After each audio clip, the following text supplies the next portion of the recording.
التي www.youtube.com/Afghan News.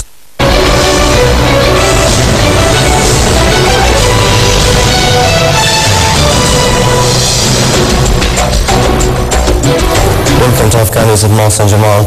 President Hamid Karzai on Saturday began his two-day official visit to Turkmenistan, the foreign ministry said. Experts believe that Karzai will discuss with his Turkmenistan colleague Gurbanguly Berdimuhamedov the current situation in Afghanistan and the implementation of the Tapi gas pipeline construction to pump gas to India from Central Asian states. The 1,700-kilometer pipeline with an annual flow capacity of 30 billion cubic meters and a rough cost of $4 billion, which was installed by the war in Afghanistan, is supported by the Asian Bank for Development. The presidents are also expected to sign a number of documents on cooperation in energy, transportation and trade sectors. Interpol has sent an alert to its partner states asking for help in tracking 417 people who escaped from an Afghan prison last month, the International Police Organization said in a statement on Friday. The alert will strongly help mobilize efforts by Afghanistan and the international community to find these fugitives by disseminating identifying information on them, said Mick O'Connell, the group's operational support director. The April 24th jailbreak orchestrated by the Taliban at the Sarposa prison in Kandahar constituted a major threat to global security, according to Interpol. The alert was sent at the request of the National Central Bureau in Kabul to all 188 member states, asking for assistance to identify, locate and arrest the fugitives. President Hamid Karzai Saturday ordered the defense minister to tell NATO that Afghan forces should be the one to carry out special operations and nighttime raids, and that NATO should not proceed with any raids that have not been coordinated with Afghan forces elsewhere. NATO said that a bomb blast and a separate insurgent attack in southern Afghanistan Saturday have killed 2 NATO service members. NATO provided no further details on the deaths, which bring to 44 the number of international service members who have been killed this month. The recent violence is part of the Taliban spring offensive, with stepped-up roadside bomb and suicide attacks, as well as insurgent assaults on mountainous or rural outposts. Russia has signed a contract with the United States Army to deliver 21 Mi-17 helicopters to Afghanistan. The Russian Defense Ministry's Arms Oversight Service said on Friday. The contract includes new helicopters along with delivery of spare parts, on-ground service and material technical support, the Federal Service for Military Technical Cooperation statement said.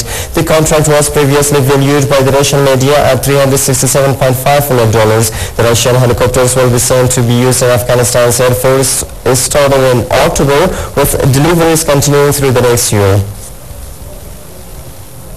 At least 8 people have been killed and 10 more wounded in an explosion at a marketplace in Pakistan's restricted tribal region. Pakistani officials said the blast on Saturday was reportedly caused by a remotely controlled bomb detonation at Pasht Bazar in Salarzai, near the main town of Bajar Regency. Saad Muhammad, the regional government administrator, said 4 people were killed among the market stalls.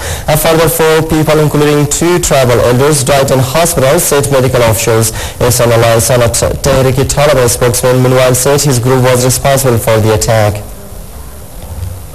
Libya's capital Tripoli has been robbed by a series of NATO airstrikes for the 5th night in a row, Libyan state television reported. A number of explosions were heard throughout the night into Saturday, and at least one of the blasts was said to be near a compound used by Muammar Gaddafi, the Libyan leader. State television said the overnight NATO raids also caused human and material damage near Mazda to the south. The series of overnight attacks and clashes came just hours after Russian President Dmitry Medvedev agreed to mediate Gaddafi's exit, saying the Libyan leader had forfeited legitimacy to rule. Previous attempts at mediation by the African Union, Turkey and the United Nations have collapsed upon Gaddafi's refusal to leave and the opposition's refusal to accept anything less. An American citizen detained in North Korea on unspecified charges for the past 6 months has been released, U.S. rights inquirer Robert King said on Saturday, following a visit to the Secretary of State's capital to assess its pleas for food aid. Jun Yong-soo was arrested last November and admitted to committing a crime against the state during an investigation, North Korea's news agencies reported. North Korea said on Friday he would be released on humanitarian grounds. There is a long history of the North detaining U.S. citizens and releasing them with great reluctance.